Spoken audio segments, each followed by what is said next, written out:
are perhaps aware of the fact that the world relies on space for many things we take for granted in our daily lives. What you may not be aware of is the great risk that our space assets face on a day-to-day basis.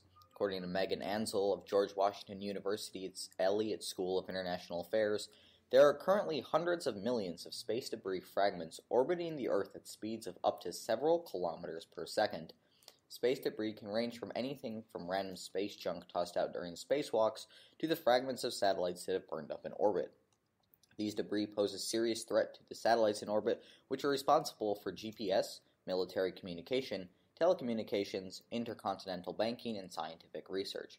Experts from the Global Innovation and Strategy Center, the universities of Minnesota, Michigan, and Michigan State, and the United States Army all agreed that if unchecked, space debris could cripple the economy, incite global conflict, and potentially even lead to nuclear war. And even if it doesn't lead to nuclear war, other experts contend that space debris will reach a critical mass by the year 2015, which will prevent any satellites from being operational in space. The first type of strategy we will examine is the defense/avoidance strategy. This tactic seems to receive the most attention from the scientific community, as several strategies of this type have reached prototype stage. The most exciting of these is perhaps space lasers, which would be mounted on satellites and would vaporize passing debris. There are various types of lasers, all with various high and low points. The main drawbacks with lasers are the cost and power supply. Scientists working for the European Space Agency have developed satellite-mounted lasers that seem to avoid the problem of energy supply by utilizing advanced solar cells mounted on the satellite. Despite this advance, the cost of lasers still remains prohibitively expensive. In response, DARPA has begun work on dragnets, which would be mounted on mobile satellites and would trawl through space, essentially scooping up passing space debris. The advantages of these types of defense strategies is that they eliminate debris in orbit and protect assets already in space. The drawbacks are the cost and the time it would take to develop them. The second type of strategy we will examine is the mitigation strategy.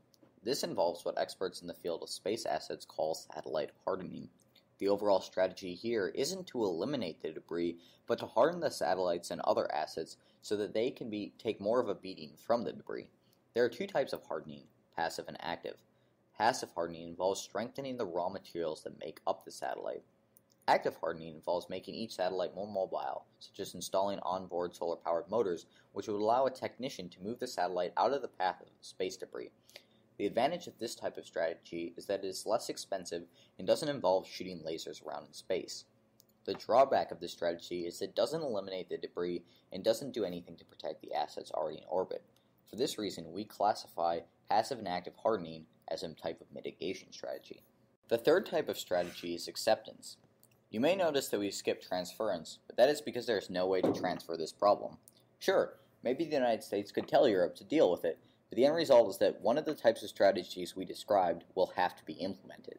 Also, nobody in their right mind is ever going to sell you insurance for this type of problem. Anyway, acceptance is the last strategy and the least plausible one to adopt. The only viable acceptance strategy is to pump massive amounts of money into developing an entirely new communications and navigations industry that doesn't involve space at all. The advantages are that we don't have to send things into space anymore. The drawbacks should be obvious and numerous. For example, you have to literally spend all of the United States budget on developing a communication system that wouldn't be able to take advantage of things like GPS or SMS. This group recommends a combination of the defense and mitigation control strategies. This hybridization provides the best chance for risk management in the long and short term. We would recommend using active hardening on all satellites that are sent up in the short term, but we would also push DARPA and the European Space Agency to continue working on their various defense strategies. This group is currently leaning toward advocating for dragnets, as they appear to be more cost-effective and safer, if DARPA's internal estimates are to be believed.